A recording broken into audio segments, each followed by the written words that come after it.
एक गढ़पुर नाम की एक छोटी से गांव में राजू नाम का एक 20 वर्ष का लड़का रहा करता था। राजू अनाथ था। उसकी माँ उसे जन्म देते ही मर बसी और उसका पिता ही उसे पलने की मात्र सहारा थे। जब राजू 8 साल का था तो उसके पिता किसी काम के जंगल गए और फिर कभी लौट कर नहीं आए। उसके बाद राजू पूरी तरह अकेला हो गया। राजू एक गांव की टूटी फूटी झोपड़ी में रहता था। उसके घर के पास ही एक गांव का सरपंच और उसकी पत्नी रहते थे। उनकी अपनी कोई संतान नहीं थे, इसीलिए राजू के माता पिता की गुजर जाने के बाद उन्होंने ही राजू के बड़ा किया। लो राजू बेटा, ए खाना खा लो और अगर कम पड़े तो मुझसे आकर ले लेना। अरे मौसी, मैं कब तक आपके ऊपर बोझ बन के बता रहूंगा। अब तो मुझे शर्म आती है। अरे बेटा, तुम कैसी बातें कर रहे हो? अगर तुम हमारे बच्चे नहीं हो तो इसका मतलब ए थोड़े है कि तुम हम पर बोझ हो। आगे से ऐसी बात मत करना। सूप सैप, ए खाना खा लो। ए कहकर सरपंच की पत्नी सीमा वहां से चली गई। राजू ने आराम से खाना खाया। खाने के बाद झोपड़ी से बाहर निकला तो सामने ही सरपंच दिखाई दिए। राजू ने उन्हें देखा और सीधे उनके पास जा पहुंचा। राजू बेटा, खाना खा लिया है ना? जी सरपंच साहब, अभी अभी मौसी खाना देकर गई थी और मैं वही खाकर घर से निकला हूँ। हाँ, अच्छा किया। अब तुम बड़े हो गए हो बेटे, अपना ख्याल रखना सीखो। जी सरपंच जी, 8 वर्ष की उम्र से लेकर अब तक आप ही मेरा ख्याल रखते आए हैं, पर अब मुझे शर्म आने लगी है। बस मैं कुछ काम करने चाहता हूँ। इसमें शर्म की क्या बात है बेटा? हमने तो हमेशा तुम्हें अपना ही माना है। तुम्हारा मन फिर भी कुछ करने का है तो सुनो, गांव के पास वाला जंगल पहले जैसा खतरनाक नहीं रहा। सहो तो जहां जाकर लकड़ियां काट सकते हो। जी सरपंच जी, मैं कल ही जंगल जाऊंगा। अब समय आ गया है कि मैं अपने लिए और आपके लिए कुछ कर दिखाऊं। अगले दिन राजू एक कुहादी लेकर जंगल की तरफ चल पड़ा। कुछ ही देर में वो जंगल पहुंच गया। जंगल में कदम रखते ही ये सोचा, कुछ भी कहो, सरपंच जी ने बचपन से अब तक मेरी बहुत मदद की है। अब समय आ गया है कि मैं अपने पैरों पर खड़ा होकर दिखाऊं और मैं उनकी सेवा करूं, ताकि उन्हें अपनी संतान की कमी महसूस न हो और वे हमेशा खुश रहें। अभी राजू सोच ही रहा था, तब अचानक उसकी नजर पंडित पर पड़ी। पंडित उसे बड़े ध्यान से देख रहा था। अरे हे पंडित, मुझे इतने घियोर से क्यों दिखाए? राजू ने तभी इतना ही कहा था। तभी पंडित इसके पास आता है और बोलता है। अगले दिन राजू एक कुहादी लेकर जंगल की तरफ चल पड़ा। कुछ ही देर में वो जंगल पहुंच गया। जंगल में कदम रखते ही ये सोचा, कुछ भी कहो, सरपंच जी ने बचपन से अब तक मेरी बहुत मदद की है। अब समय आ गया है कि मैं अपने पैरों पर खड़ा होकर दिखाऊं और मैं उनकी सेवा करूं, ताकि उन्हें अपनी संतान की कमी महसूस न हो और वे हमेशा खुश रहें। अभी राजू सोच ही रहा था, तब अचानक उसकी नजर पंडित पर पड़ी। पंडित उसे बड़े ध्यान से देख रहा था। अरे हे पंडित, मुझे इतने घियोर से क्यों दिखाए? राजू ने तभी इतना ही कहा था। तभी पंडित इसके पास आता है और बोलता है। एक गढ़पुर नाम के छोटे से गांव में एक माधव नाम का चोर रहता था। वो इतनी चालाकी से चोरी करता था कि आज तक कभी पकड़ा ही नहीं गया। पेट में सुए दौड़ रहे हैं राधा, जल्दी से गर्मा गर्म खाना लगा दो। बोल तो ऐसे रहे हो जब बहुत मेहनत करके आए हो। सोई करते हो तो माधव। सॉरी। तो एक काम ही होता है। राधा महंगे महंगे कपड़े, टीवी, फ्रिज, महंगी महंगी गहनी, घर का सारा सामान। सॉरी कि पैसों की वजह से तो है। अब जो गांव वाले लोगों मुझे नफरत भरे नजरों से देखता है, उसका क्या? मैं तुम्हें समझा रही हूँ, ये सब बंद कर दो। और कभी रंगे हाथों से पकड़े गए तो सोसाए क्या होगा? बकवास बंद करो राधा।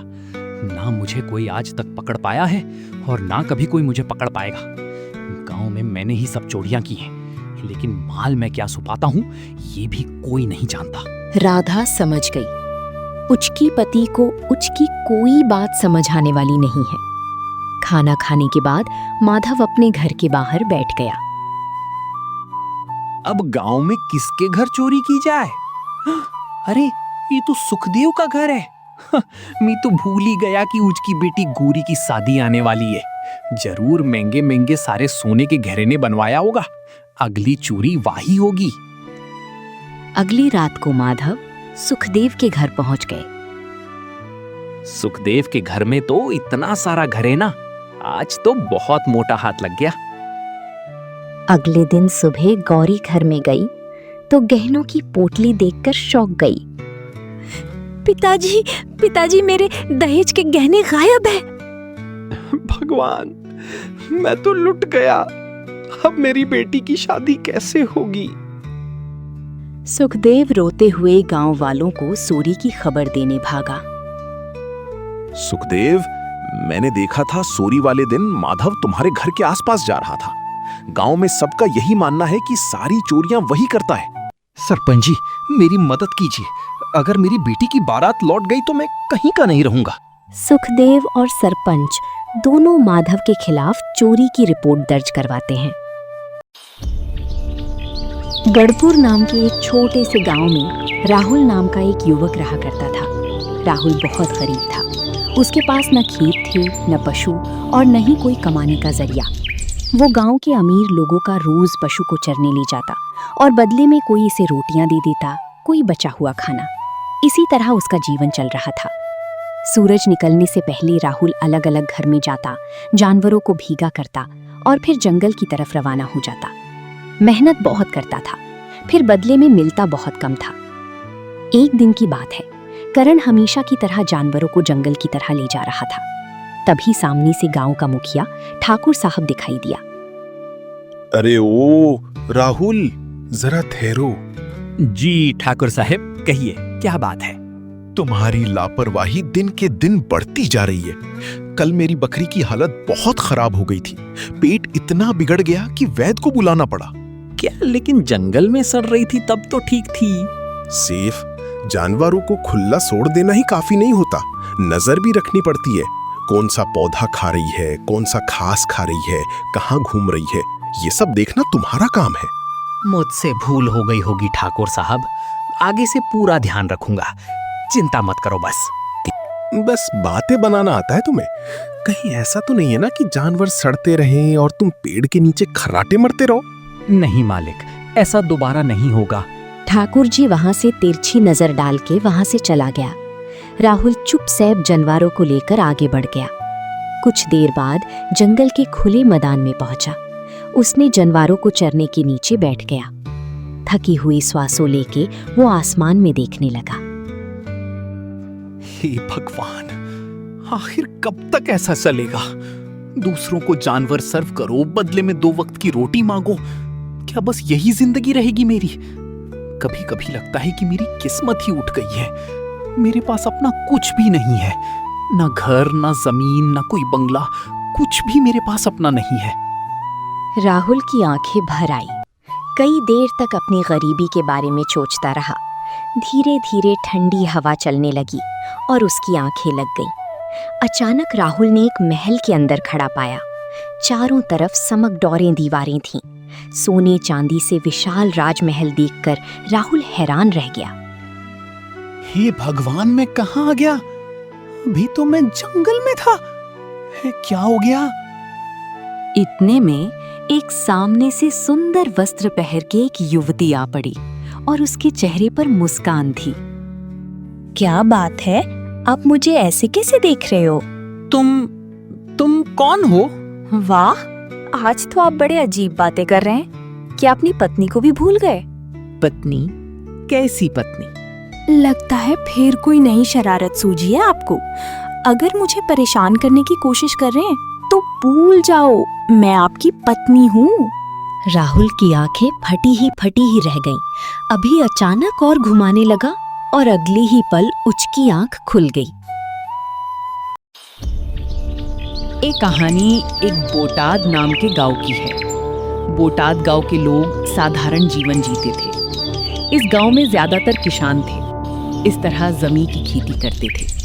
इसी गांव में एक रामू नाम का किसान रहता था।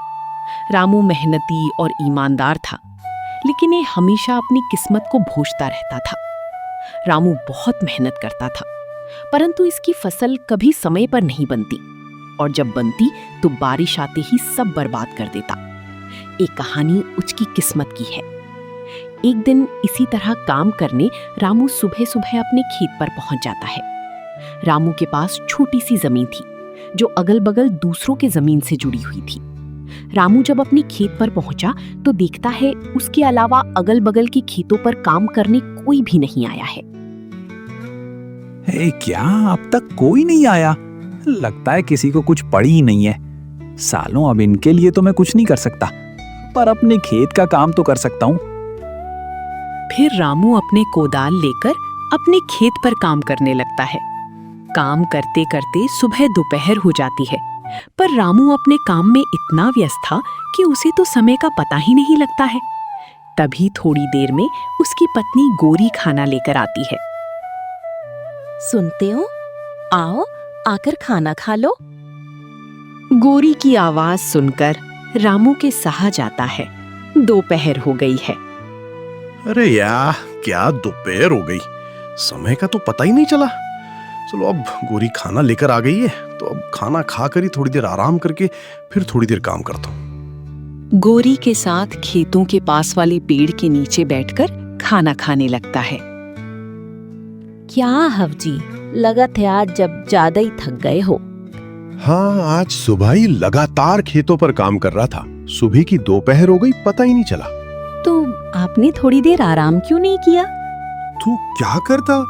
अगल बगल खेतों पर कोई काम करने आया ही नहीं, तो मुझे लगा अभी दोपहर होने में समय है, इसलिए मैं भी लगा रहा। वो तो तुम आई तब पता चला कि दोपहर हो गई। क्या हुआ? अब तक कोई आया ही नहीं, क्यों? वाही तो, इन लोगों को आया ही नहीं। जब मर्जी हो तो आते हैं, जब मर्जी हो तब जाते हैं। और एक मैं हूँ, जब इतनी ही मेहनत करता हूँ फिर भी पता नहीं, जो हमेशा कोई ना कोई बहाने से मेरी मेहनत बर्बाद कर ही देती है। आप इतनी क्यों दुखी हो रहे हो? आपको पता है ना, आप मेहनत करते हो तो बस किस्मत को क्या कोसना। आज आपकी किस्मत साथ नहीं दे रही है, पर क्या पता कल आपकी किस्मत आपका साथ देने लगे। हाँ गोरी पल, एक कल कब आएगा, कब मेरी किस्मत मेरा साथ देने लगेगी। मैं जब सोचता हूँ कि इस बार कोई परेशानी नहीं होगी, तो फिर कहीं ना कहीं से कोई ना कोई परेशानी आ ही जाती है। कभी कभी तो मुझे लगता है कि विधाता ही मेरा साथ नहीं दे रहा है। आप निराश मत होइए, आप बस आपकी मेहनत पर ध्यान दीजिए। मुझे पूरा भरोसा है कि आज नहीं तो कल आप खुद मुझे कहोगे कि लगता है कि किस्मत मेरा साथ दे रही है।